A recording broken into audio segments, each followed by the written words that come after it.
What if your city flooded not once in a generation, but every single year?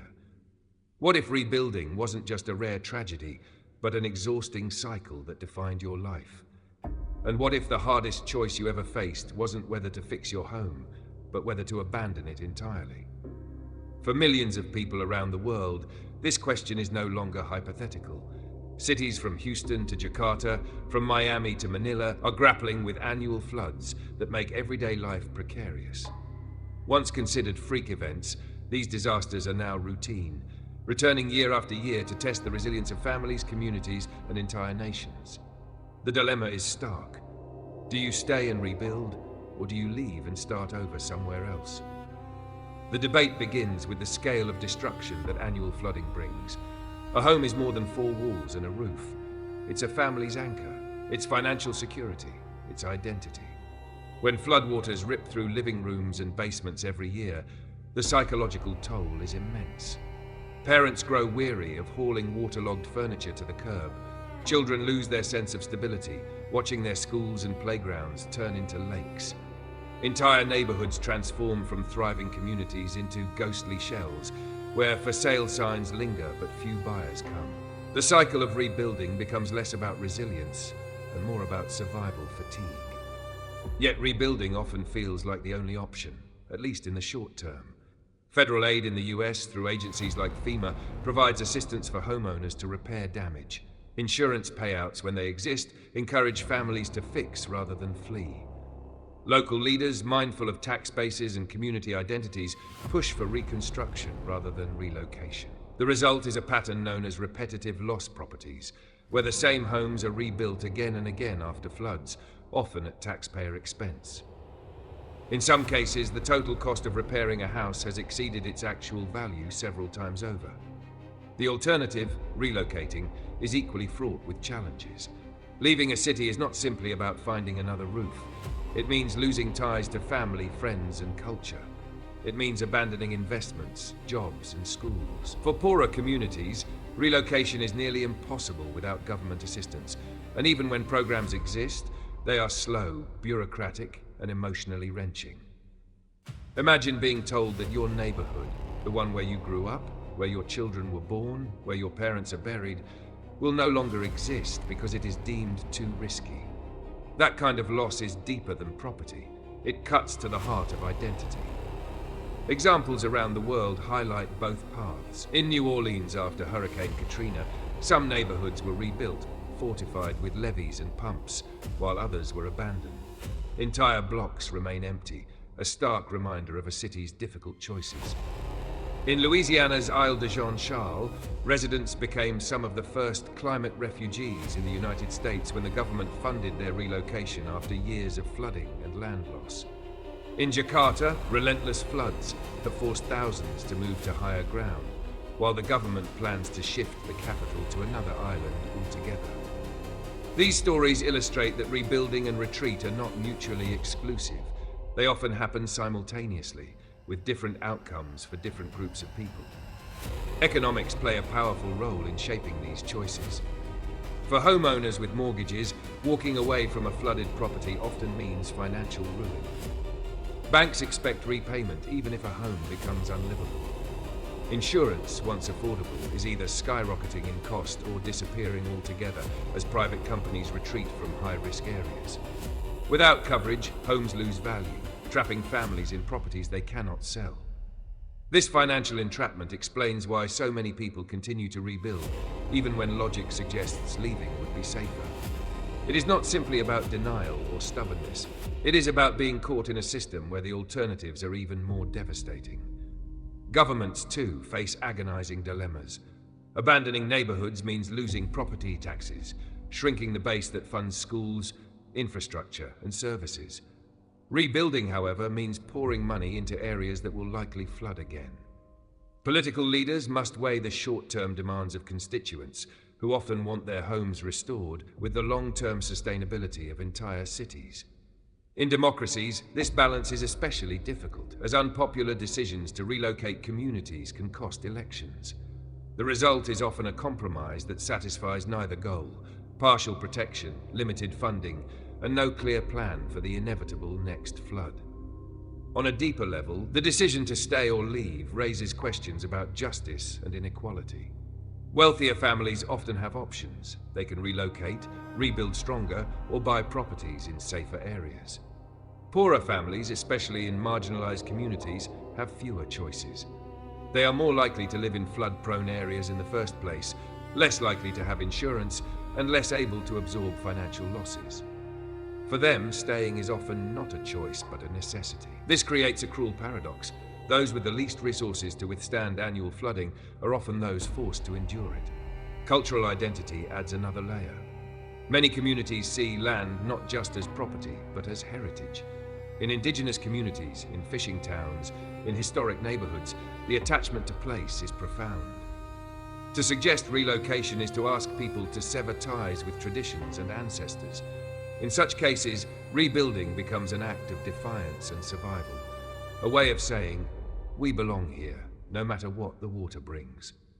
Yet even this determination has limits when the physical environment changes so drastically that daily life becomes unsustainable. Technology and engineering are often presented as solutions, but they come with caveats.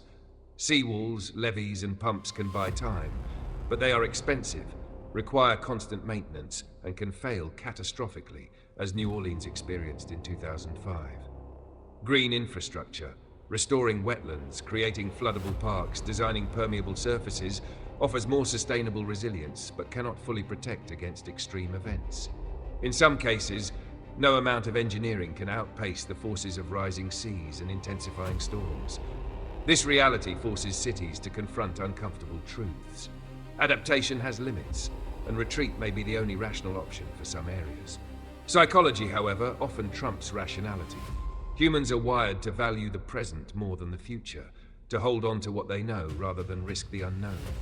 After floods, communities rally, neighbors help each other, and resilience is celebrated.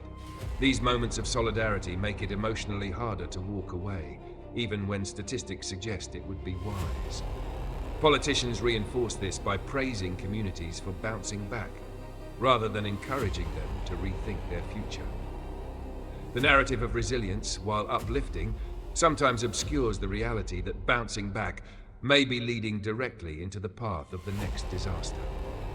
Looking ahead, the question of whether to rebuild or relocate will define the 21st century. Climate models predict that floods will become more frequent and severe in many regions. Sea levels will continue to rise, threatening coastal cities around the world. The cost of maintaining flood defenses will climb into the trillions, while the number of people living in flood-prone zones is expected to grow. At some point, the calculus will shift. The costs of staying will outweigh the costs of leaving. But for millions of people, that shift has already begun. This brings us back to the central dilemma. If your city floods every year, would you rebuild or leave? There is no easy answer. For some, rebuilding is an act of faith in technology, government, and community. For others, leaving is the only way to secure safety, stability, and opportunity. Both choices carry immense sacrifices. What is clear is that pretending the question does not exist is the most dangerous option of all.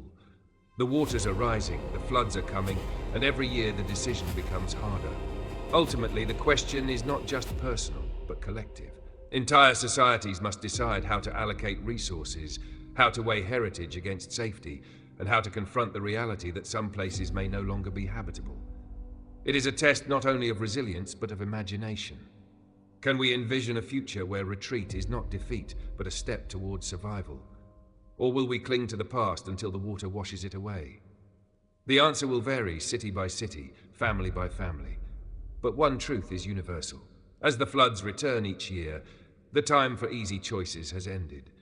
The future will be shaped by whether we have the courage to make hard ones. When water returns to a city year after year, the question of staying or leaving shifts from a personal dilemma to a collective crisis. Annual floods do not simply damage homes and businesses, they erode trust in the very idea of stability. People begin to see their neighborhoods not as places of safety, but as zones of risk. Markets falter, governments struggle to respond, and entire communities live in a state of suspended uncertainty. The dilemma of rebuild versus retreat becomes not a one-time choice, but an endless cycle, a pattern that tests human resilience and political will alike. At the heart of this cycle is the concept of repetitive loss. In the United States, thousands of properties are classified as repetitive loss homes, houses that have been flooded and repaired multiple times, often with taxpayer dollars through federal aid. For the families who live in them, this is not a sign of resilience, but of entrapment. Insurance payouts and disaster relief encourage them to rebuild in place, yet each rebuild sets the stage for the next flood. Critics argue that this cycle wastes billions and endangers lives, but for the people involved, walking away often means financial ruin. Their home, their greatest asset, loses nearly all value once it is deemed uninsurable or unsellable. In this way, entire families become locked into a geography of risk, bound by debts, policies, and emotional ties. The broader economy reflects this instability. Real estate markets rely on the assumption of long-term value. Annual flooding undermines that confidence.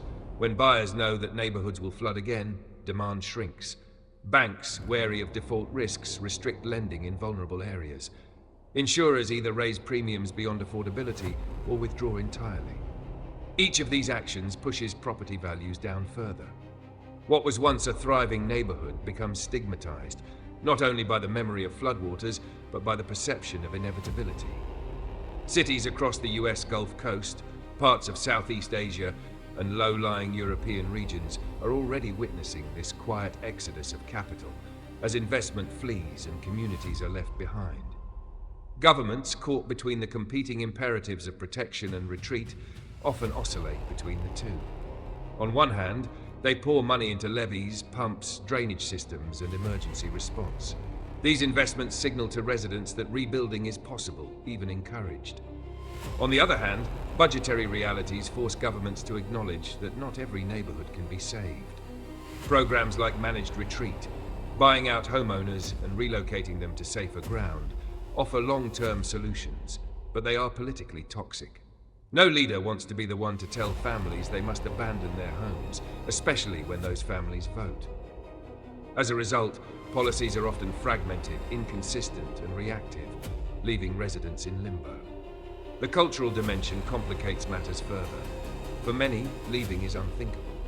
Cities are not just collections of buildings, they are living archives of identity, tradition, and memory.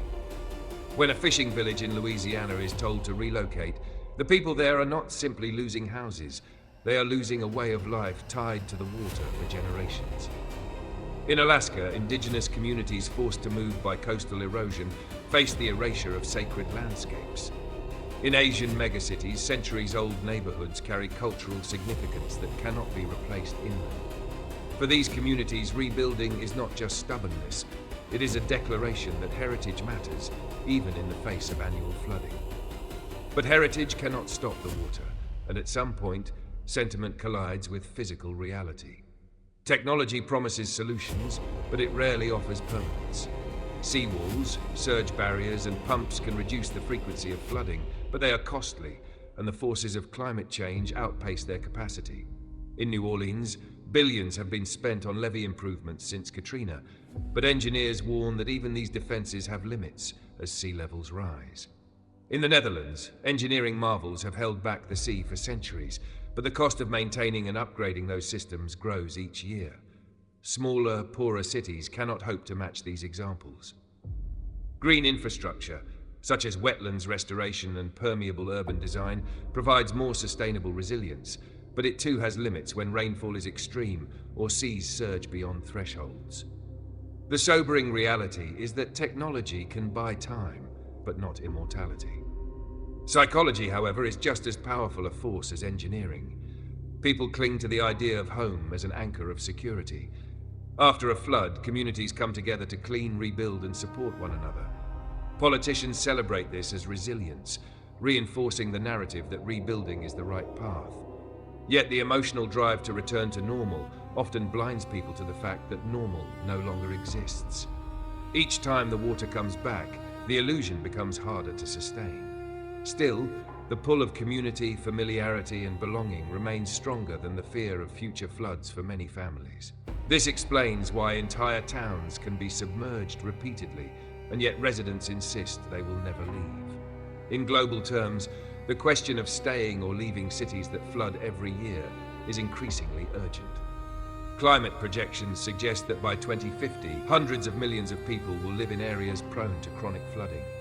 Coastal megacities like Dhaka, Lagos, and Jakarta face the possibility of partial uninhabitability. Smaller communities, lacking resources, may vanish entirely. In wealthier nations, adaptation projects may hold waters at bay for a time, but the costs will soar, and taxpayers will eventually question the value of defending every inch of coast. The burden of decision-making, who gets protected, who must retreat, will test political systems and social cohesion in ways few are prepared for. Justice lies at the center of these choices.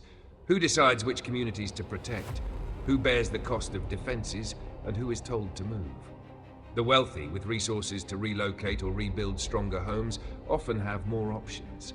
The poor, who may live in flood-prone areas because they are more affordable, have fewer choices.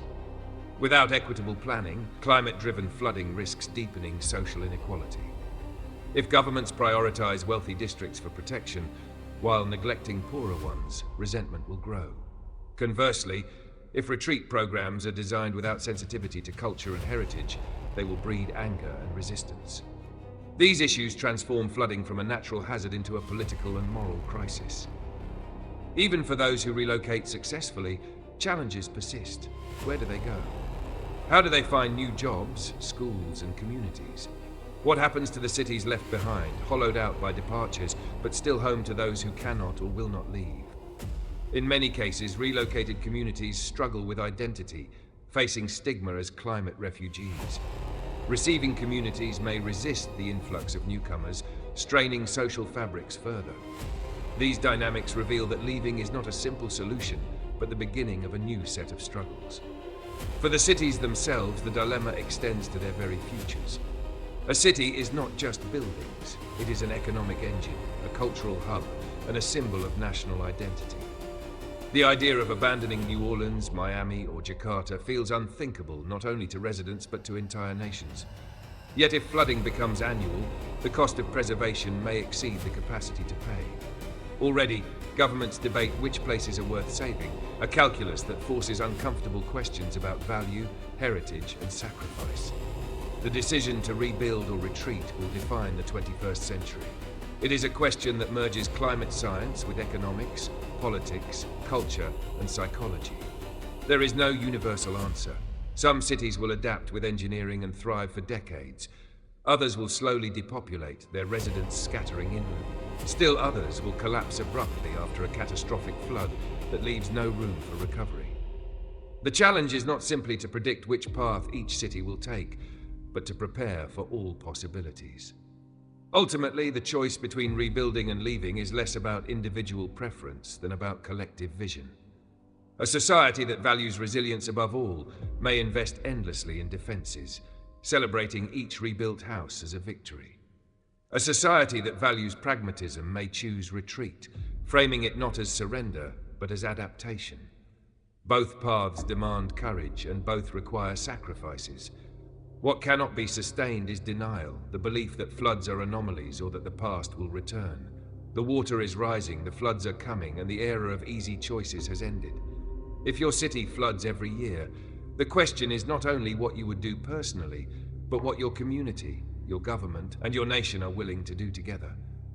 Will you fight to hold the water back, even at enormous cost? Will you retreat, painful as it is, to build a safer future elsewhere? Or will you cling to denial until nature makes the choice for you? This is the test facing cities everywhere, and the answer will shape not only where we live, but who we are in the century of climate change. Every city that floods year after year becomes a mirror reflecting the uncomfortable truth of our time. Climate change is not a distant threat. It is here, reshaping the way we live, work, and think about home. And as the waters keep returning, the central question grows louder. Do we rebuild once more, or do we begin the painful journey of leaving behind the places we love? In part 2, we explored how repetitive loss, outdated infrastructure, and government indecision keep communities trapped in cycles of destruction. Now we turn to the broader implications. What annual flooding means not just for individual families, but for economies, cultures, and the future of urban civilization itself. Because when floods become routine, they do not just damage buildings, they challenge our very definition of resilience. Resilience has become a celebrated word, almost a mantra in the aftermath of disasters. Communities rally together, leaders praise the courage to bounce back, and the narrative is one of strength in adversity. But in the context of annual flooding, resilience takes on a darker shade. If resilience means rebuilding in the same vulnerable place again and again, it may actually mask denial. True resilience should mean reducing risk, not repeatedly enduring it.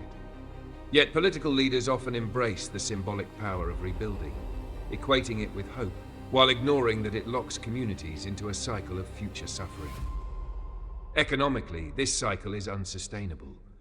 Governments spend billions repairing roads, bridges, and utilities after floods, only to see them destroyed again the following year.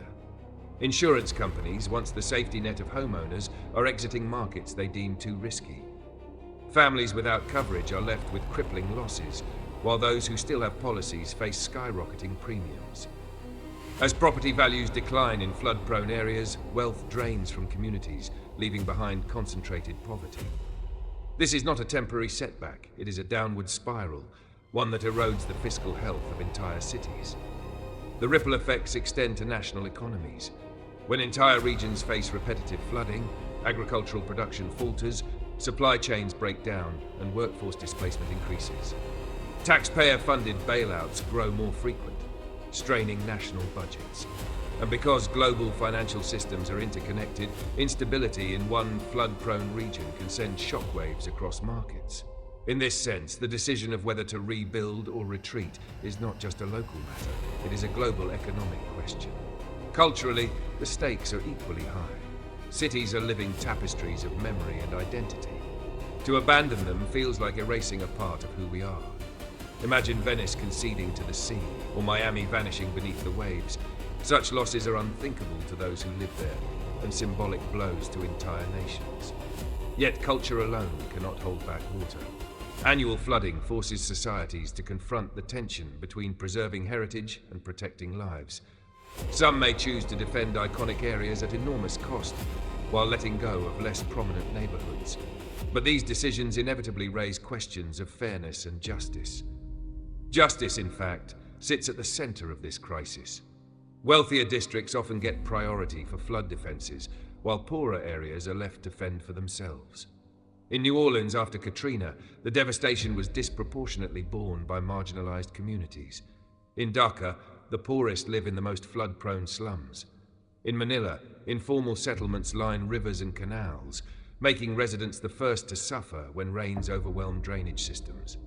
When governments choose where to invest, they are effectively deciding who gets to stay and who is forced to leave.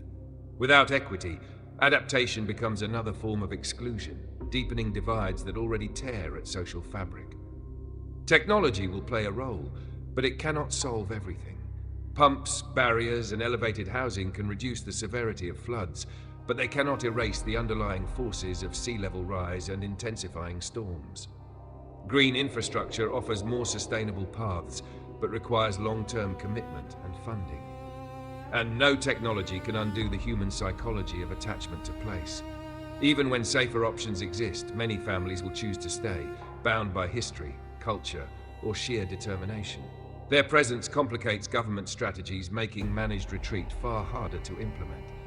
This is why honesty is critical. Communities must be told the truth about their risks, even when it hurts. Sugarcoating the reality of annual flooding only delays necessary choices. Leaders must resist the temptation to present rebuilding as victory when it may actually be defeat. Citizens, too, must be willing to confront the hard truth that resilience sometimes means leaving. This honesty, painful as it is the foundation of meaningful adaptation. And yet, there is hope. Around the world, cities are experimenting with innovative approaches. In Rotterdam, public squares double as water storage during storms. In Singapore, drainage systems are integrated with parks and canals that absorb and slow floods. In Tokyo, massive underground tunnels divert water away from streets and subways. These examples show that humanity can adapt creatively when it accepts the scale of the challenge. The question is whether such innovations will be scaled quickly enough, and whether they will be accessible to the cities that need them most. The ultimate dilemma remains. If your city floods every year, will you rebuild or leave? For some, rebuilding is an act of defiance, a refusal to let water dictate their lives. For others, leaving is the only path to safety and stability. Both choices come with sacrifice. The wrong choice, however, is pretending the question does not exist. Denial ensures only that floods will force the decision upon us, often in the harshest way possible. The 21st century will be defined by how societies answer this question. Some cities will adapt and thrive, becoming models of living with water. Others will decline, hollowed out by economic and social losses. Still others will vanish entirely, remembered only in history books. These outcomes are not inevitable. They are the result of decisions we make now. And this is where you come in. Awareness is the first step toward action. By understanding the risks, questioning the narratives of resilience, and demanding accountability from leaders, ordinary people can shape the future of their cities. The choice between rebuilding and retreat is not just for experts or politicians. It is for all of us who live in vulnerable communities, who vote, who pay taxes, and who dream of passing on a safe home to the next generation. At Crisis Lens, our mission is to expose these hidden crises, to show the human faces behind the statistics, and to ignite the conversations that can lead to change. But we cannot do it alone. If this story resonates with you, if you see the urgency of deciding whether to rebuild or leave, then take action today. Subscribe to our channel so you never miss an update on the forces reshaping our world. Like and share this video to spread awareness, because the more people understand the stakes, the greater the chance for real change. And don't stop here. Watch the full series to see how cities around the world are grappling with this exact question. The waters are rising. The floods are coming back each year. The time for denial has passed. Together, we can confront the choices before us with clarity, courage, and the determination to build a safer, more just future. The decision is ours, but only if we act before the water decides for us.